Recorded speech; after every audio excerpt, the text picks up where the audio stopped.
if you need to know anything, and I mean anything about Dodgers history, and I've said it, we mean it again, anything, just go to their team historian, Mark Langill. How about this? He has his own storied history with the team. And when you think about it, too, from his first game in left field, those bleachers that were sitting out there, that was as a kid. That was back in 1972.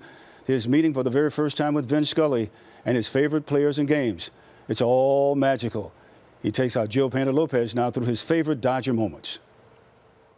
Boys in Blue, sponsored by Capozio Buick GMC. Here at Dodger Stadium in your home away from home, Mark Langill, the team historian. It's been 50 years since you became a fan to working with the team.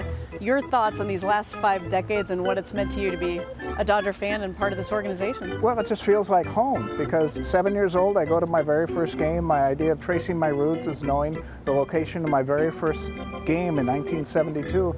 Field level, 44, M1, and just over the years I've been able to enjoy the Dodger baseball and all the experience as a fan, as a journalist, sports writer from Pasadena Star-News, a member of the front office since 1994, and then the greatest job in the world since 2002, team historian. And of course, when you walk through this stadium, particularly the left field pavilion where your love affair with the Dodgers started, what does that feel like now, 50 years later? It never changes because sometimes you'll think about something relating to the current team, sometimes you'll have a flashback, depending on what type of year it is too, because you can get flashbacks about the postseason. I can think about maybe my first World Series game, 1977. I'm so excited. Oh, it's a summer day in Southern California, 81 degrees, looking down on Dodger Stadium. But then I'm frustrated for 9 innings because the Dodgers lose 4-2 to the Yankees. So instead of tying the series at 2 games apiece, they're now down 3 games to 1. Gone! I have spent so much time here, and it's just kind of like this time warp going in and out.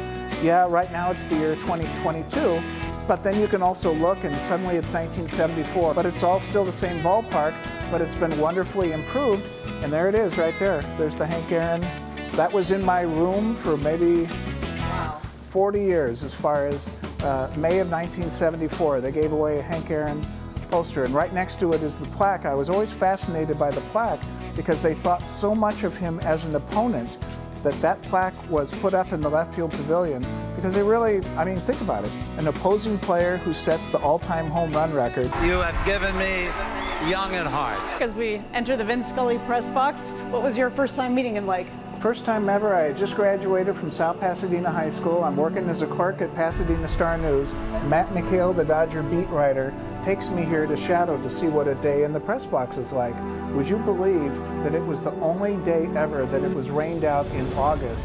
But I'm there until 10 o'clock at night meeting everybody, and there he was, the great Oz, and it was just, you just can't put into words what it was like, and it was just the first of so many wonderful encounters with Vinny. This is your scrapbook, your penmanship right here that you started in 1973? Yeah, this is 3rd grade, and it's amazing when I look at it because I go back and see the childhood, and it surprises me that at 3rd grade, look at this, I'm cutting out pictures of Brooklyn Dodgers. I'm not just following the 1973 team. Babe Ruth and Lou Gehrig, 7, Gillette, and just all these type things just drew me in as far as this was the most important thing to me because you could see the uniform numbers and who exactly was on the roster, and then you would score the game.